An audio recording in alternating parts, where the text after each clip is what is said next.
everyone, to the world-famous Adventurers Club of Los Angeles. My name is Andrew Medina. I am member number 1212, and I'm so glad to be your host for the evening. We got another great program coming at you tonight. I'm joined by the one and only Kareemah Batts to talk about her adventures in adaptive climbing. So without further ado, let's dive right in. Kareemah, welcome to the Adventurers Club. Thank you for having me. Thank you so much for being here. It's been an adventure to be here. Well, that's what we strive for. Now, you're in town for the American Alpine Club, summit conference. They have their annual gala, which also serves as a fundraiser. It moves around every year. I'm also a member of their host committee, so helping influence how the gala events and weekend goes and helping to promote it.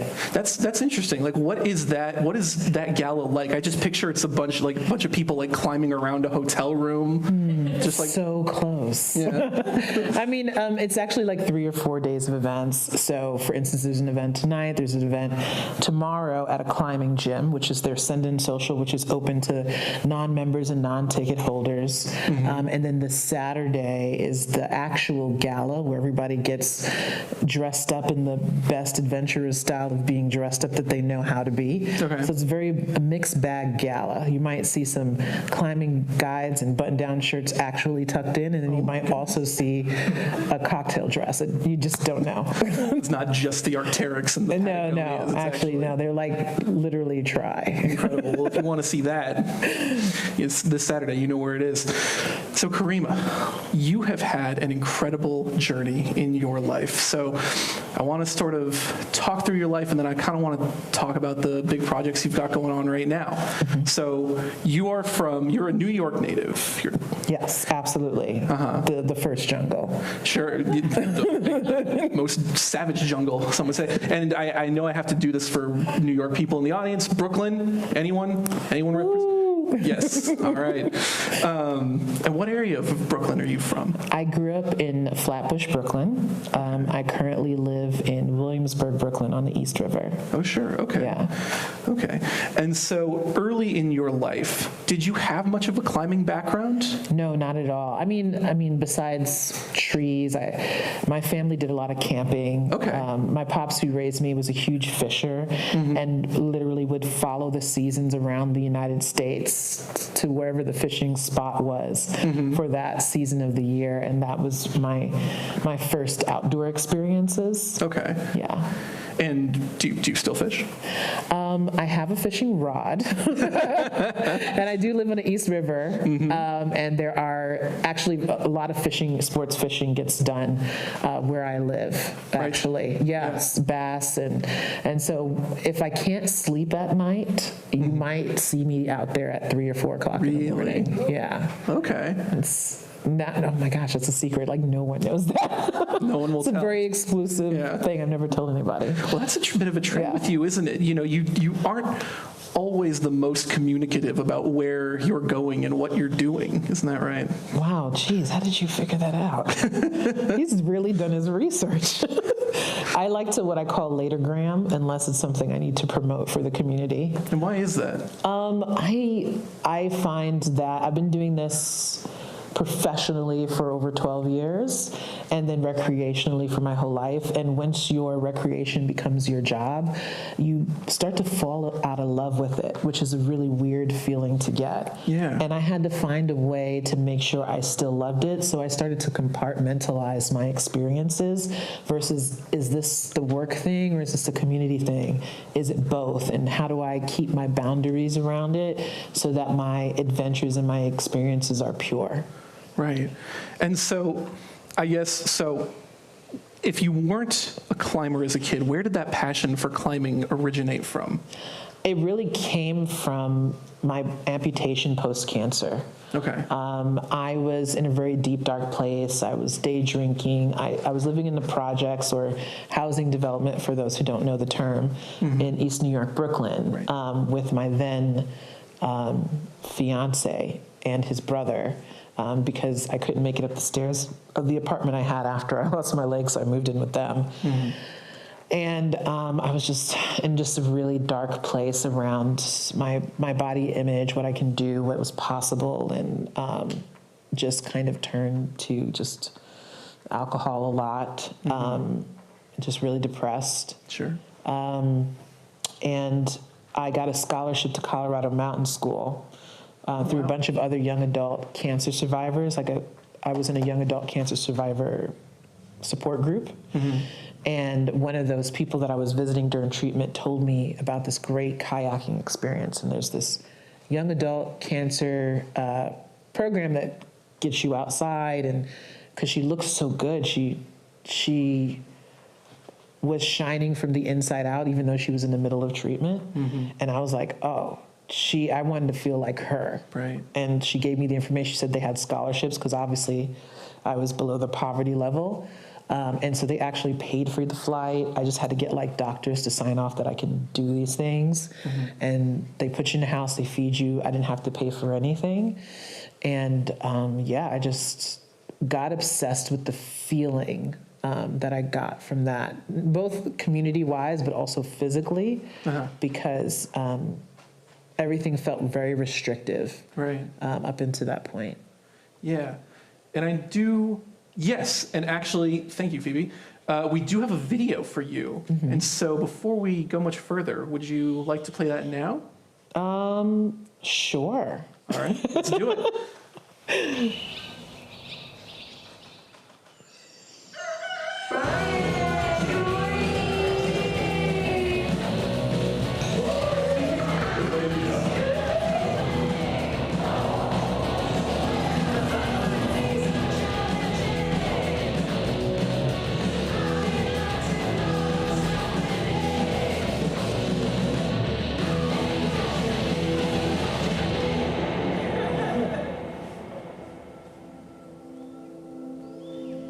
People always ask, like, so what is adaptive climb group? I'm like, we're a group of people that climb adaptively. Duh.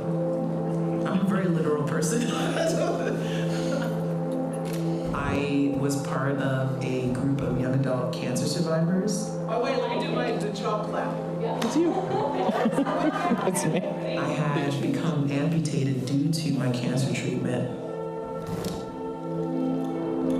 People were like, why did you start adaptive climbing? I started the ACG because living in East New York, for paraclimbing, the access was limited. People think I just make all decisions. No, I'm literally a framework. All of our program leaders, they're not paid to be here. We all just want to be here.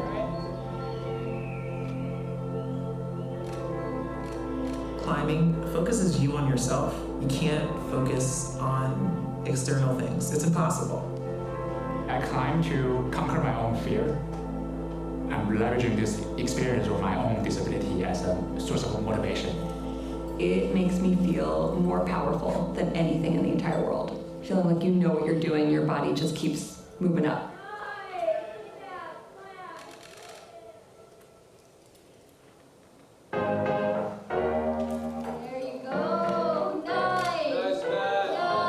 Because we're all differently abled and we all have our own strengths and weaknesses, we're all very supportive of each other.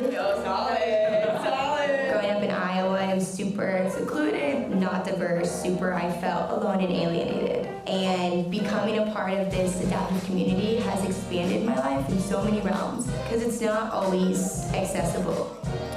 ACG has been such a roller coaster for me. They've pushed me quite a bit, and they still do. Climbing is probably one of the last sports I probably should be doing. I'm just a little Latino from Queens with one hand, and I get to go compete and get to travel the world, and this is stuff that I always dreamt of when I was little. It teaches you a lot about how you can do that for other people. We're only all there because we're paraclimbers. That's the defining thing, but so different. But we cease together, and I think that because the core part of our humanity isn't blind. You don't need to try to be anything else. That's your summit. The ACG inspires people to be themselves and stand by it.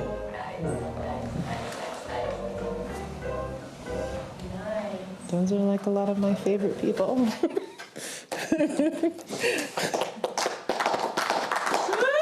Who are some of the people in that video? Oh, wow. Well, some of those members are still on our athlete team this year.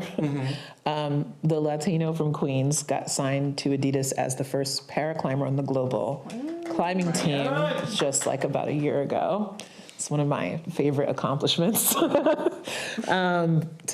see people with disabilities recognized as the world champion athletes that they are. Sure. So, and he's been doing great. So, and then of course, Melissa, who's one of the narrated, she's also on her way. She's got a film coming out. She's going to do Lurking Fear in Yosemite this next month, I think, actually. Oh, okay. To finish her documentary she's working on, and she's and she's program leader in New York. And we sponsor athletes all across the country. So even though our program is from Hawaii to New York, we're not in every state as of yet, but paraclimbing doesn't exist everywhere. And then the way we sponsor athletes is need-based, so meaning that if you're at or below the poverty line, you get a full ride, like flights and training camp and gear, and then there's ambassador level, national level. So we actually don't give it just because you're disabled, but the overlapping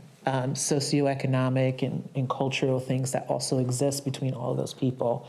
And what it does is we do it in an equity model, so everybody comes in with the exact same amount of gear and access to training and everything else, and no one knows what sponsorship level anyone is on. Right. Okay.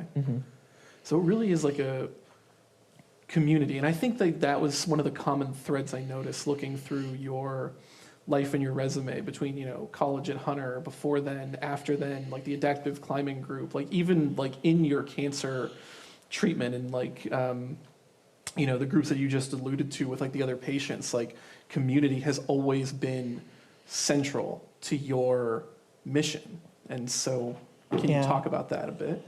Well, I had a very unique life. I'm a child of Moonies, if anybody's old enough to, or young enough to remember that. Like from Korea, like Moody's?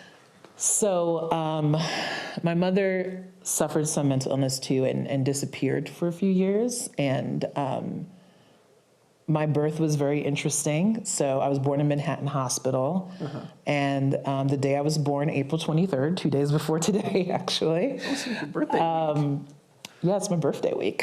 So this is a birthday present to even be here. So I love a Taurus queen. Yeah, I think we just live for provision anyway. But in this aspect, the day I was born, my uncle and my mother's sister, they're sitting at their dinner table. They get a phone call from a nurse they know from the church that they go to. And he goes, "Oh, your wife is having a baby." And he's like, "That's not funny. My wife can't have a baby," because she couldn't have children. She's sitting right across from me. "How dare you call?" And she's like, "Well, there's somebody here that says you're the father." And so in those days, suspicion would arouse if you didn't say you had a father, they would like call the social worker and start investigating you. So to negate that, she put her brother-in-law's name. "Oh, he's at work," I see. Exactly. Yes. No. I know the drama. You're like, "Oh, is he really your?" No, he's not. No, that's not what happened. But that's how they found me, and that's how they found my mother, who had been missing for like 3 years. Interesting. And that was how my birthday went. Everybody's lives was changed when I came in, so I was like, let's continue the trend. But my brother was born a year and a month before me and was already in the system because I guess she might have put someone else's name down and they didn't call. Or just the timing, the fact that woman who was a nurse, who was like from the same church, happened to be working in that ward, and that's really how my brother and me actually became reunited with our family eventually, after a couple of years of like legal battles and finding people in the foster system. My family shared guardianship of me and my brother. Yeah. And so what has community sort of meant to you throughout your life? So the community part of that is literally how my birth was. Like if all of these people were not involved, right, I wouldn't be here. And even though there are blood family that's related, it's that adoptive family that creates me who I am. And it changes my point of view of what family is. And you might see me call someone brother or mama or something like that very loosely. And I really do mean that, because that is a figurehead of a point of what a person plays in my life. And that community aspect, not everybody grows up with everything, with that nuclear mother, father, sister, brother, fences, houses. You know, I've been homeless before. And it's all of that creates home. And so the fact that even though these people have individual families, we're filling those intricate gaps that they didn't come with, Right. you know, and that's important. And that's what community is for me. Community is more like being a seat filler. Not a replacement, but a seat filler. Sure. I mean, what's the phrase? Like, it takes a village to raise a child. That Like, is real. That is very real. Absolutely.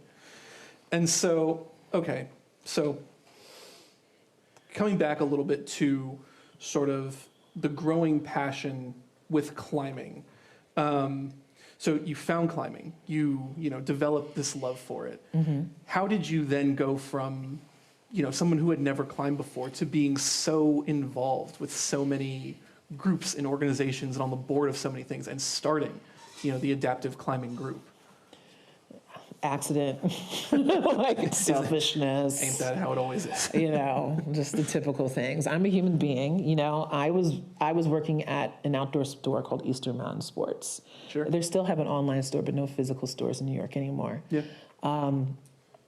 And I used to go out with my employees, not employees, but fellow colleagues who worked with me. And they would, what we call spray beta, but really bad because they couldn't equate to my movement to theirs.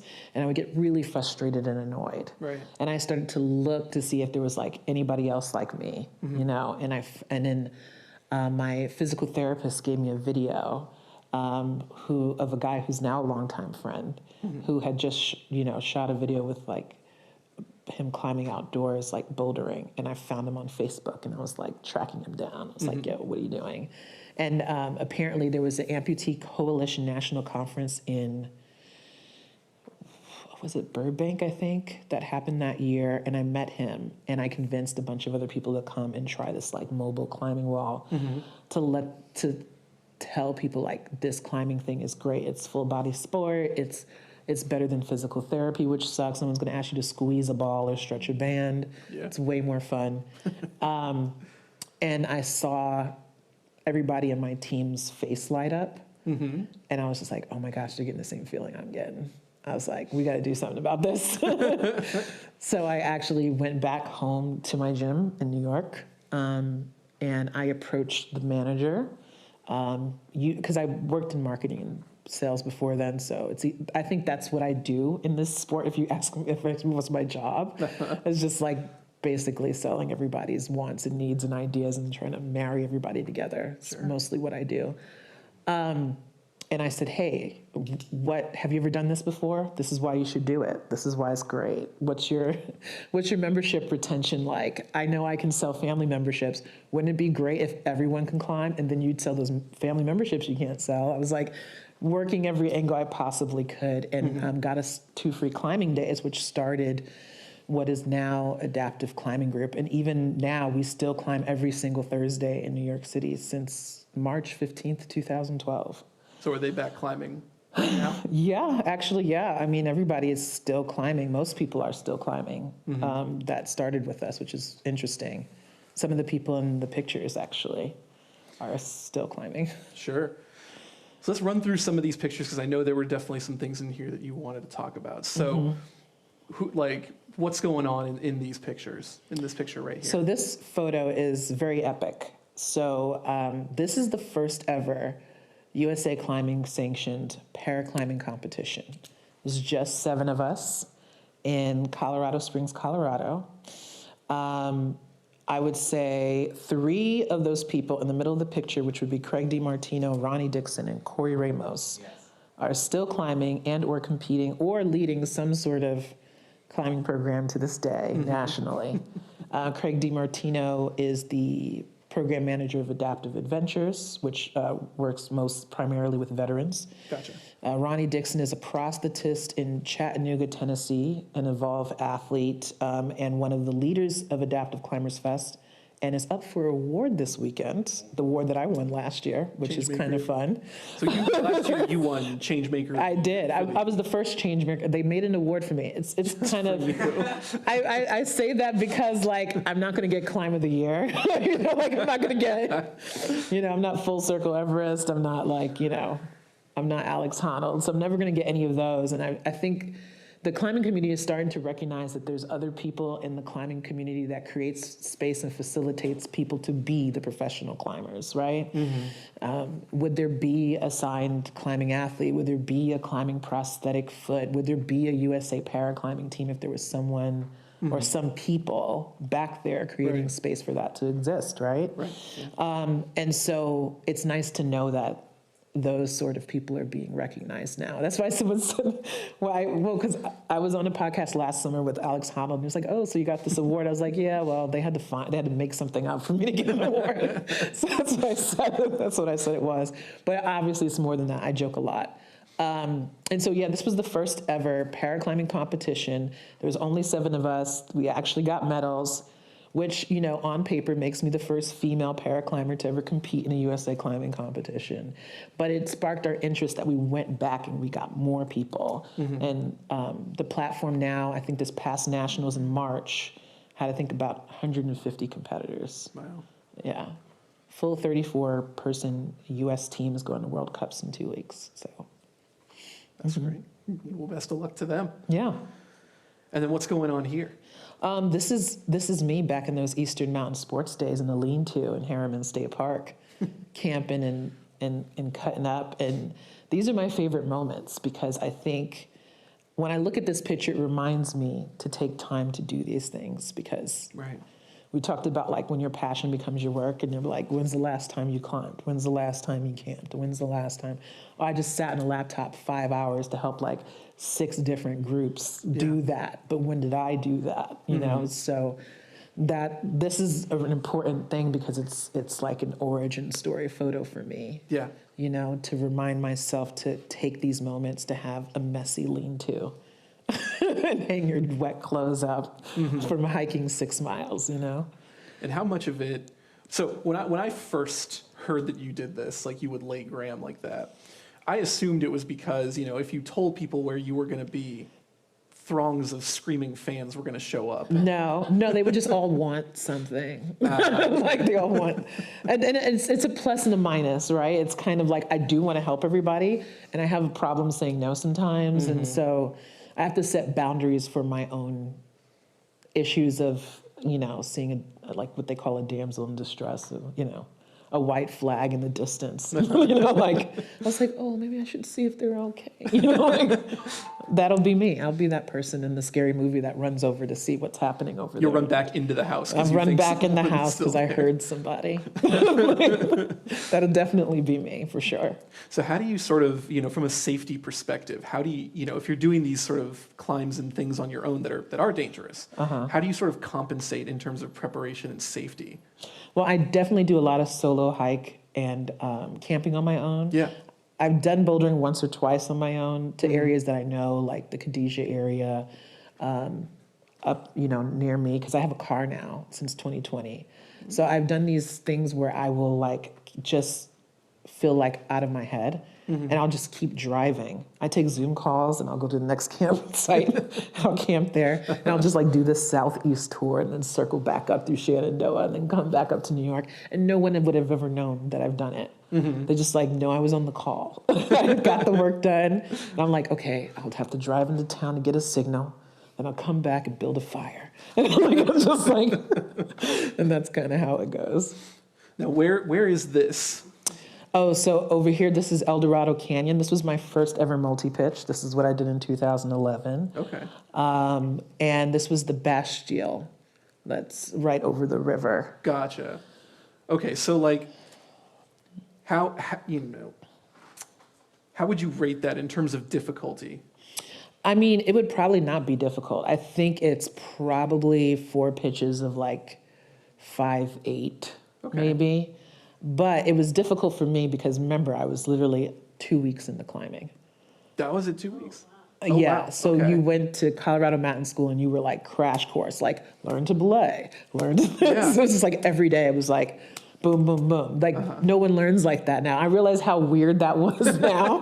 That I was like, they probably don't even do it that way anymore because people were like probably complaining like this is hard. Right. And then I was, maybe in my first year of wearing a prosthesis too. So I'd never been on uneven terrain besides like New York City streets. Yeah. I had to buy hiking shoes for the first time like that, figuring out what worked. Right. So it was a very big learning process. The difficulty was literally just figuring it out because the people around me didn't know either because nobody else was an amputee.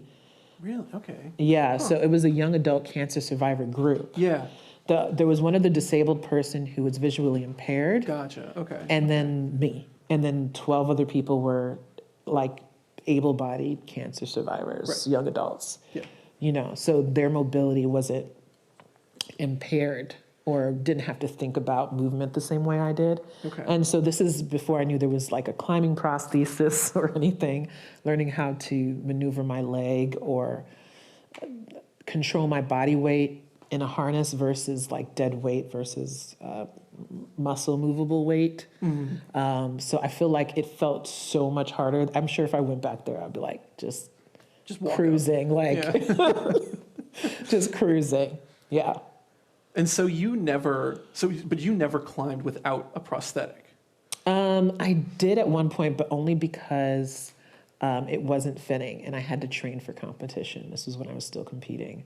And I would do laps in the gym. I'd crutch in, and then I would just wear my liner and just climb like that, just so I could just stay in it until my prosthetic was ready. And are there different considerations for prosthetics, like based on the type of climb that you're doing? Like, do you have like a different prosthetic for I certain types of did. mountains? I did. So I would use one that was made by a prosthetist in Mountain Orthotics, and it has this like it's shaped very triangle-like and had a longer, I guess you would call toe. Okay. And if I was going bouldering in Chattanooga, which has like a lot of crevices, Right. and to get in there. Yeah. The smaller Evolve foot, which is more edging and gets you closer to the wall, would not work as well. So I would switch. And it also had a shorter pylon.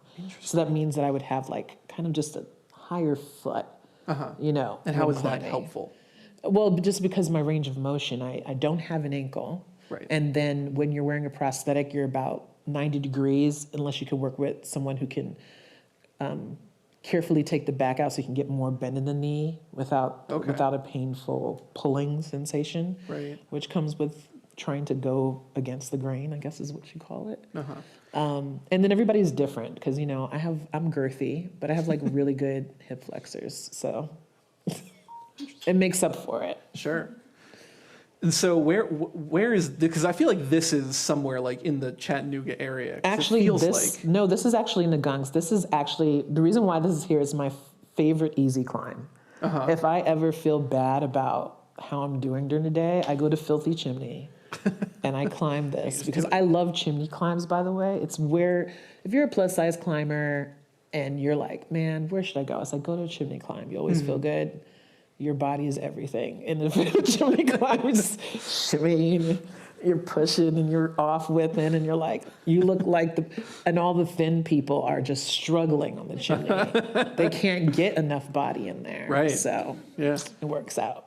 So it's a type of, interesting. It's a type of climbing that favors plus size. People who like to move big. Yeah. Because I spread out and I reach up and I pull when I climb, and other people might climb differently. I like mantling and I like reaching across and pulling across my body personally. If I would say like style of climbs that I really like doing. Right. Yeah. Right. And Anything so, that's like close body that makes me want to do like little steps, I hate those. just like little Yeah, movements. like little movements now. So like what are some examples of, little step climbs? I'm trying to think of a climb that I remember.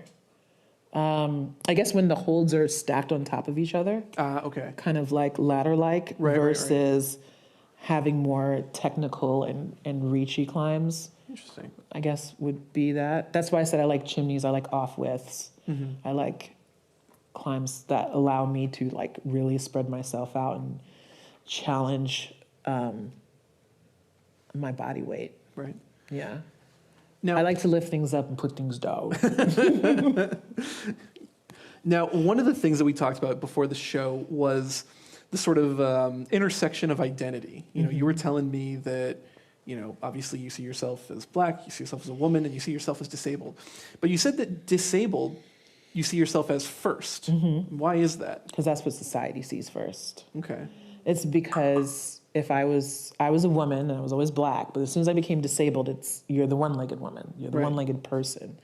And then all the other things seems to come after because it's the one that's definitely the most separated from human identity in society. Separate entrances, separate parking, health insurance is different, taxes are different. Like literally everything is totally separate. Yeah. And the laws of inclusion is behind. And then even within those overlapping identities, there are accessibility missing within those. So if I was to go to an all-women's group or an all-black climbing festival, I often still have to fight for the accessibility and needs among them, even though I identify with those groups of people. Right.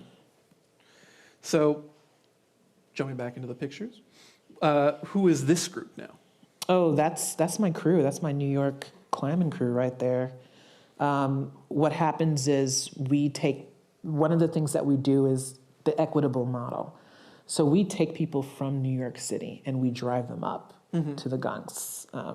We do that with all of our outdoor trips. We offer travel assistance, and I've noticed that that is not the case with other para sports and para climbing programs. Okay. Because we can't assume that everyone has someone who's going to take off and drive them up, or that they have a car, or Right. that someone in their family has a car, or they're not working 6 or 7 days a week to help provide for someone or them, or if that person is working, if they're on a fixed income on Social Security, you're asking them to find a way to go outdoors or go up there. Right. And I think that's the same in any state, whether it's more rural state or if you're coming from a metro area like Los Angeles or New York or Chicago.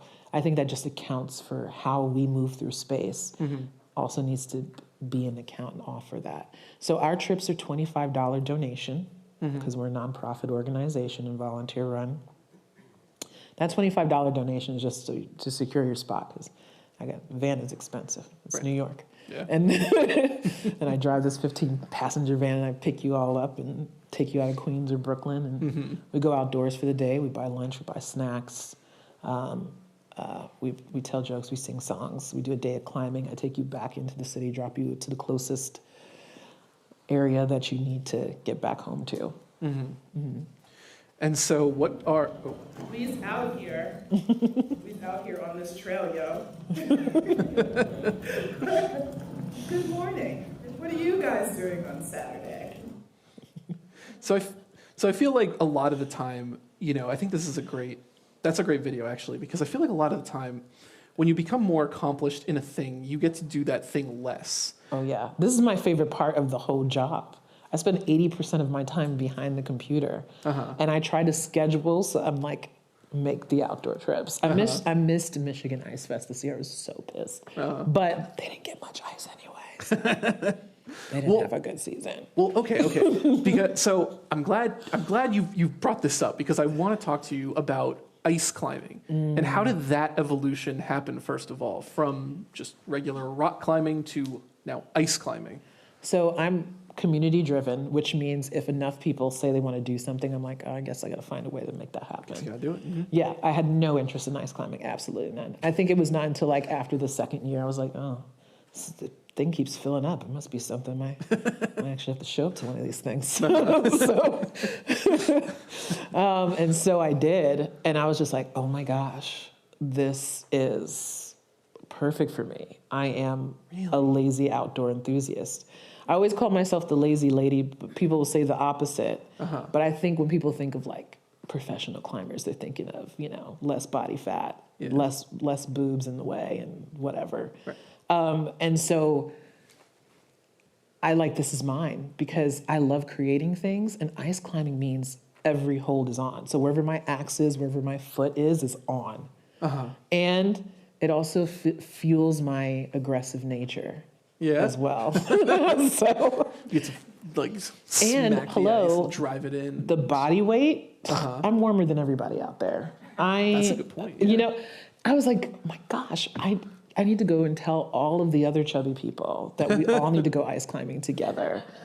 And then, because all the other thin people are like, it's cold. And I'm like, ha ha ha. You're just out there in like t-shirt and, you know, jeans. I'm like, oh, it's just sweating, you know.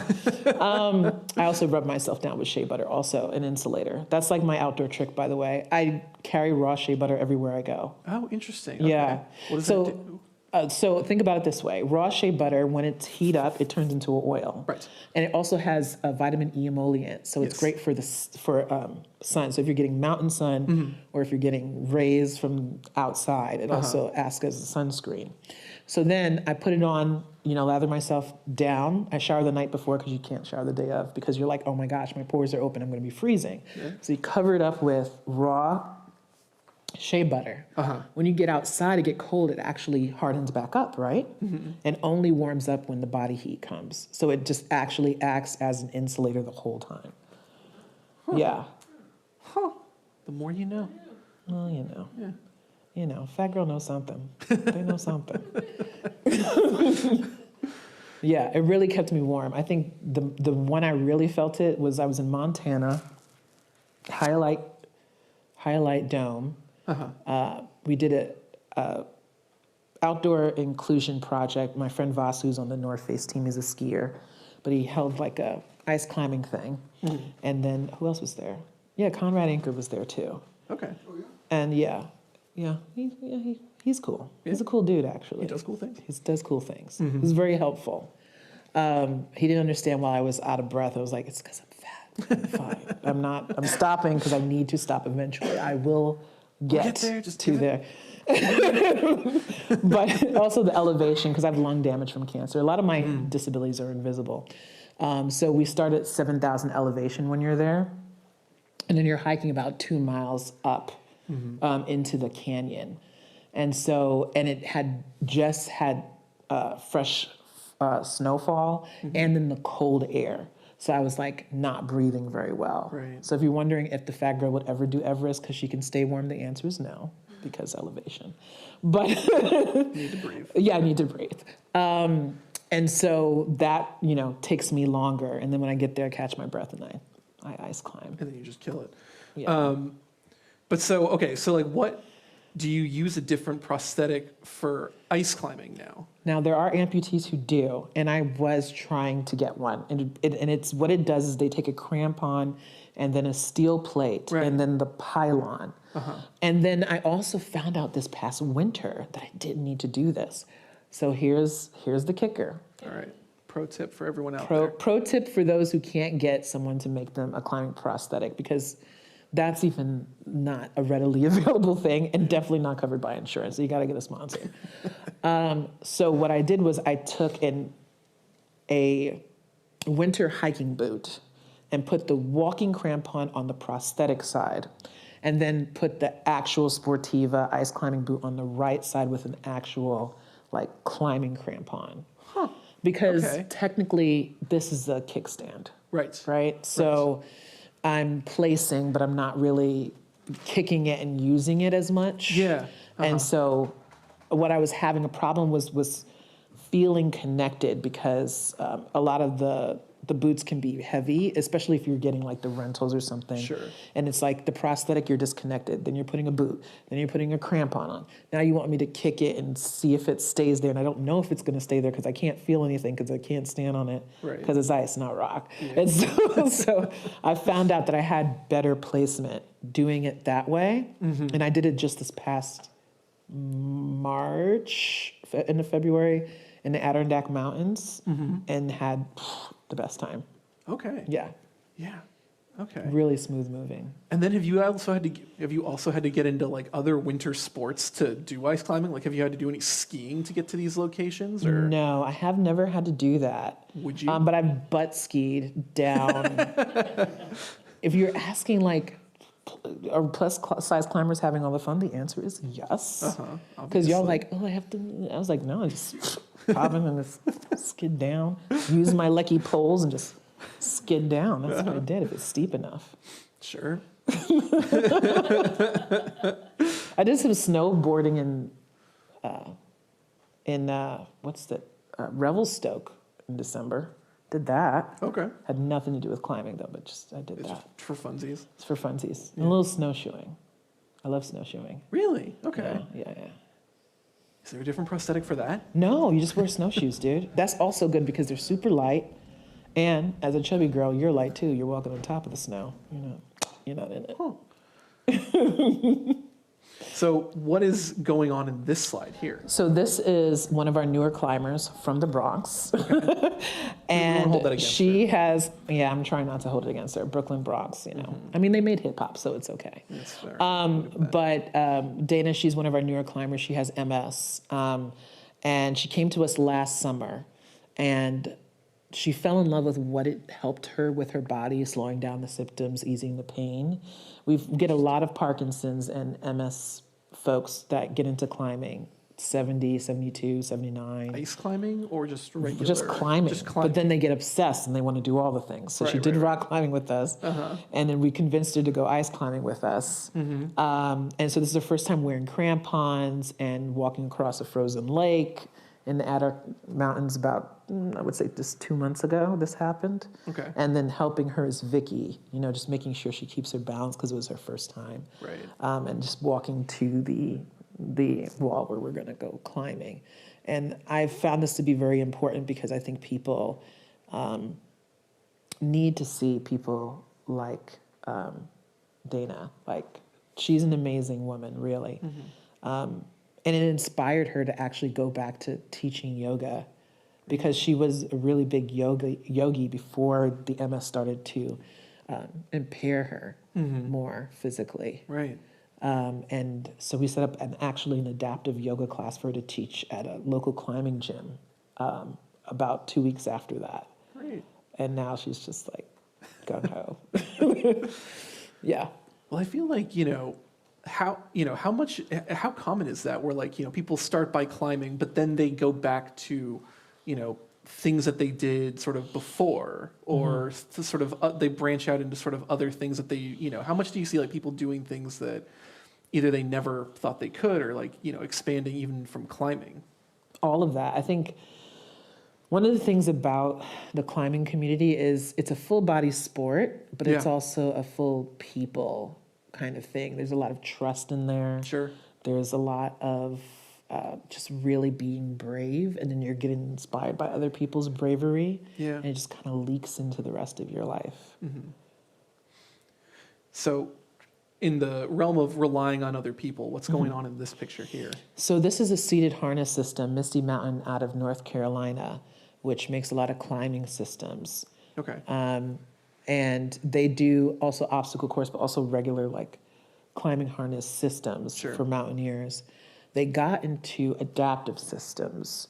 Obviously, there's a strong veterans community down in North Carolina, Fort Bragg, where some of my family's from.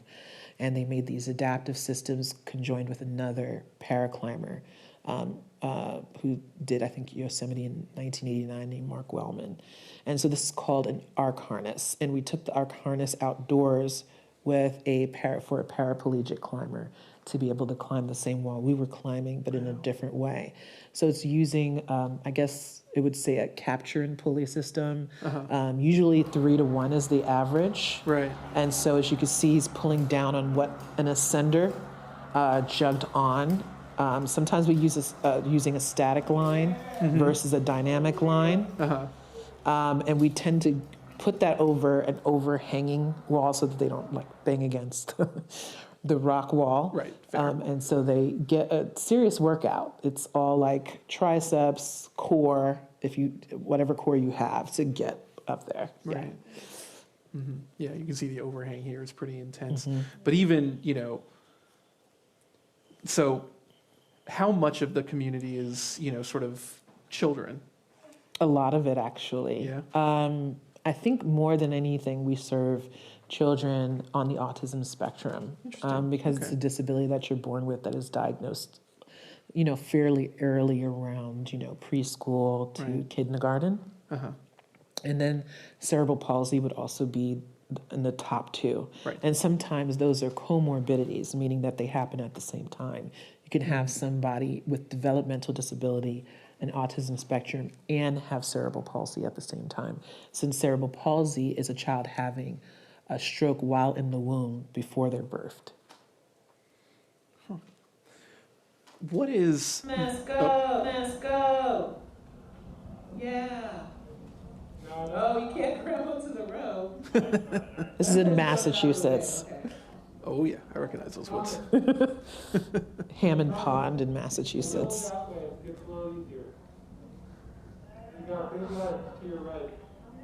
We try to do a lot of slab climbing with the kids just to kind of let them use the whole body because they're not very technical. So slab climbing works best. But they always say like babies have incredible like form with like when they squat, when they they go down, they go. I don't know. I just feel like I've heard people say they've got great form because they haven't like had all the bad habits to like make themselves inflexible yet. Does that translate with kids, or I think obviously you some. gotta teach them, but like Well, I mean, again, we're working with kids who with developmental abilities and on the autism spectrum, and depending on how their cognitive works with their physical, it depends. Sure. Yeah. Sure. What is going on in this picture? This is me posing with Cody Klammerman, who's on the board of American Alpine Club, and in a way, who's a guide and pretty awesome. This is in the Utah forest. This is after climbing our team day on limestone, which was a really bad idea to wear shorts. It was very sharp. Yeah. It was a more newly developed climbing area that like opened in 2015, and I think this was in 2000, maybe 21. I think it was like the day after Paraclimbing Nationals. Mm-hmm. So we always do like a decompressed day because competition is very different from recreation, and people are going to walk away with medals or walk away thinking they should have scored better or done better. And so we always try to bring it back to why we got into the sport in the first place before we knew there was a competition. So we always have a team day the day after a big competition, go outdoor climbing. And I love these two people, so that's why I put them in there. So community is obviously important to you. So I want to ask, what is your greatest sort of community-based achievement that you've ever had, and what is the climbing achievement that you're most proud of? What's the community achievement you're most proud of? What is the climbing achievement that you're most proud of? Oh my gosh, I think my community achievement is definitely inspiring people to create, to be leaders of their own, however they do it. Empowering people. Some people always look to the same people all the time. We do that as humans, looking to one person. And my whole thing is making sure that people know that they can also be that person. Yeah. I feel like I have met so many people that I've, adopted, either helped here or there, in hopes that they would kind of take that a little further. Right. Maybe they've been an athlete and then they decide, I'm going to start my own climbing program. I'm like, yes, like, cool. Exactly. Yeah. That's what you should do. Watch how I do it wrong, do it better. Like, totally fine with that. And what's the climbing achievement you're most proud of? Like for you personally? It changes every year. Sure. I was really proud of this last ice climbing trip. I was like, oh my gosh, I figured it out. This is it. And then that was like this year. But I actually have some goals because I don't have to do as much, and I'm thinking maybe do a competition or two for funsies. Really? Okay. Yeah, I'm actually.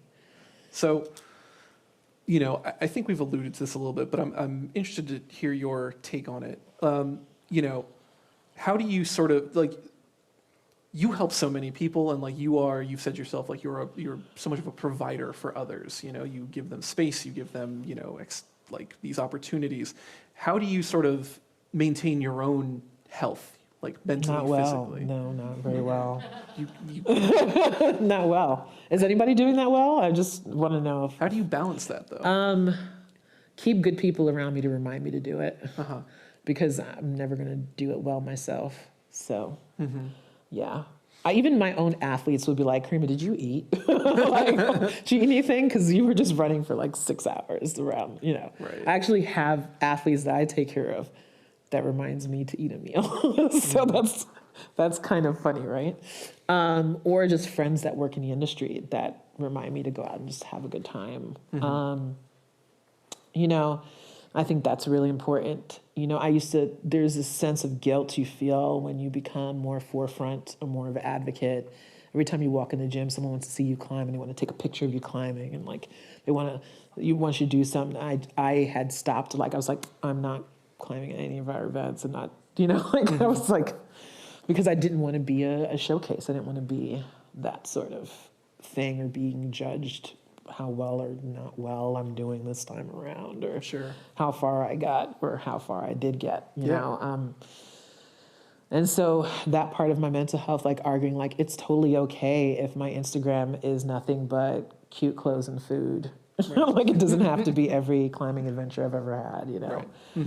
It doesn't have to be all about the program or all about the work, you know. It can just be about whatever I want it to be, or whatever is fun and happy, and make it personal.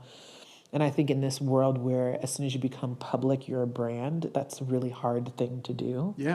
And so there's things like not everybody has my phone number. I have like 50 program leaders across the country. And with all these new platforms, no one needs to have 24-hour access to you. We have Slack, we have Instagram, we have all these different platforms, and you can turn your notifications on and off. You can do all of these things to kind of control how information comes to and from you. You don't have to avoid the platforms. You just have to control your narrative around them and what they are and what they mean to you. And I'm so happy I don't have one of those like blue checks or anything where I have to like really sit there and curate, like, oh, I need to make an inspirational post. Maybe I should take that picture of me when I was on top of that mountain in the white, and then maybe, like, I'm never going to be that person. And I love that about that I can be this public and not have to do that on my social media. Phoebe, can we go to that picture of young Kareemah for a second? Oh my God, no. No, did I put that in there? Yeah. Oh, I must have slipped that in there. Do we not have that? Oh, that one? No. I thought there was one of you in like a tree. Oh, the tiny type. That one. Dang, how long ago was that? That was a while back, actually. I forgot what brand that was that I did this for. It's not Fall Raven. Another one of those older ones. And they were doing like the tiny type photos. Okay. Yeah. And we were doing an event like slack line and a bunch of stuff in the park for first time ever going outdoors. And they're like, you want to pose for a photo? And I was like, nah. And I climbed up in the tree to get away. And they were like, hey, look over here. And I was like, oh, damn it. Into their hands. But it's like they say in like the airplane safety videos, right? It's like put your own mask on before you help someone else. Because if you don't look after yourself, how are you supposed to look after other people? Exactly. Yeah, that is definitely a battle all the time. I did do that because, my birthday was this 2 days ago. Yeah. And so I went to Atlanta for a few days. I walked past the climbing gym, but I didn't go in. I walked past it twice. And I was just like, nope. I was like, nope. I'm going to go to see a show. So it's like one of those things. Incredible self-control. Incredible self-control. I thought about it because I just got like a new pair of Naiads and I need to really break them in, but it's cool. Well, I want to give the folks in the audience a chance to ask questions, but before I do that, I want to, none of us would be here without the incredible support structures that help us get here. So who are the people and organizations in your support structure that have helped you be here today? Geez, there's so many. Sure. Well, of course, First Descents, because that gave me the scholarship to the Colorado Mountain School. I'm never usually a brand name dropper, but I have to say it's going to be Adidas Outdoors. Sure. Because when no brand, I had brands that tell me you don't fit our brand story, Where in this, they were like, well, we're going to find a way for you to fit. Yeah. And that's my style of doing things. And they never supported like an athlete team of people with disabilities. They didn't have it written anywhere. Like they're like, I don't know. We just usually sponsor some really famous Olympian person and that's it. And so like, how do you do that? And having a major brand logo kind of validified us in the sport when that wasn't seen, walking in with a full-on kit at a competition, bunch of countries, Japan, like, hey, how, like, it's like, it also made the athletes proud too, So those two were I would say starters, right? Yeah. I would say that the first climbing gym would be Brooklyn Boulders. They literally allowed me to do whatever I wanted in the gym, how I wanted, discounted pricing, which kind of laid the foreground for how all the other climbing gyms across America does do paraclimbing programming. So, I was all about the equity of cost, and so we had these like 50% off day passes, and then every year I would debate keeping the price exactly. It's still $11, guys, by the way, to climb at our sessions. Wow. I still like, I hope Gravity Vault will also come on board. They sent me a contract I didn't like, but I think that everybody else in the organizations, in the gyms, are starting to realize that people with disabilities are also climbers. They're also athletes. They're also, people that are deserving of having the same access to adventure as everyone else. Yeah. That it needs to be framed with everyone in mind. Yeah. If we're thinking about women's and men's bathrooms, why don't we have more accessible stalls? Why do we only have one? If we're 1/5 of the population, that means that same percentage should be in the bathroom stalls. It should be in the same workspaces.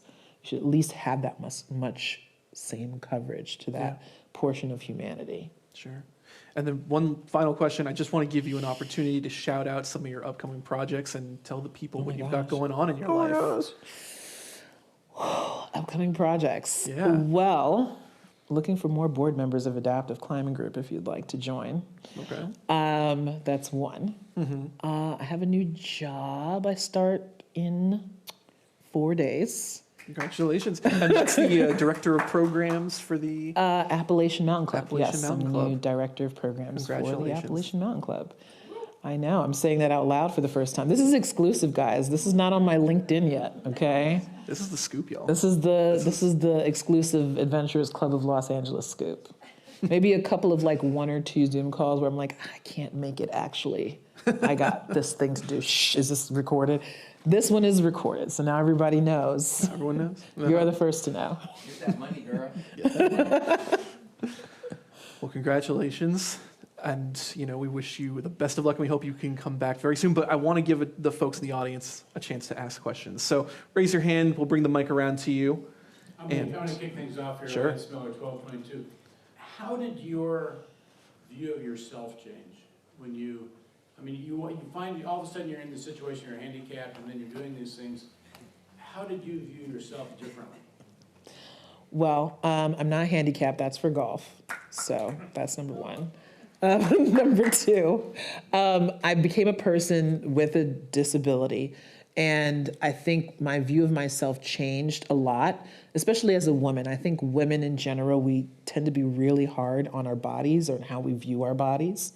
And so that feeling of feeling beautiful or powerful or strong and being able to be a provider, which is very much a nurturing feminine quality too as well, a human quality.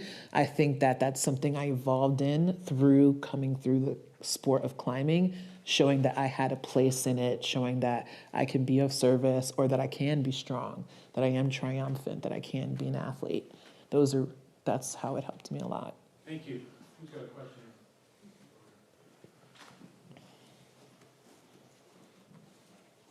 Hello. First time listener. Question to Kareemah. You were a huge inspiration in regards to Recreation's adaptive program, in regards to just keeping slow and just having a program, period.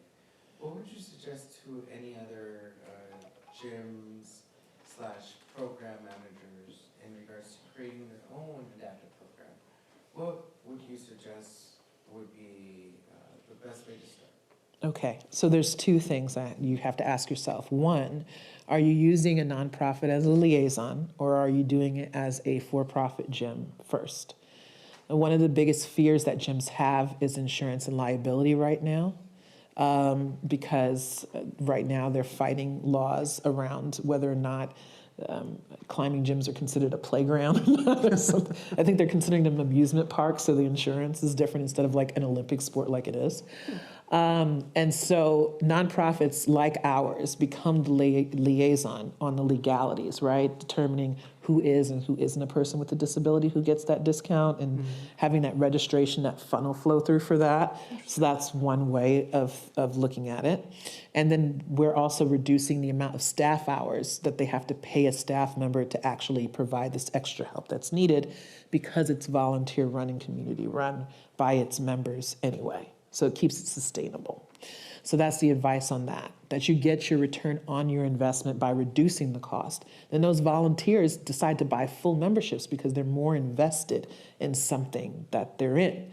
So that's what a lot of climbing gyms have seen, and that's what's pushing them towards doing that, besides the goodness of it, because goodness, they are a business. They have to pay bills.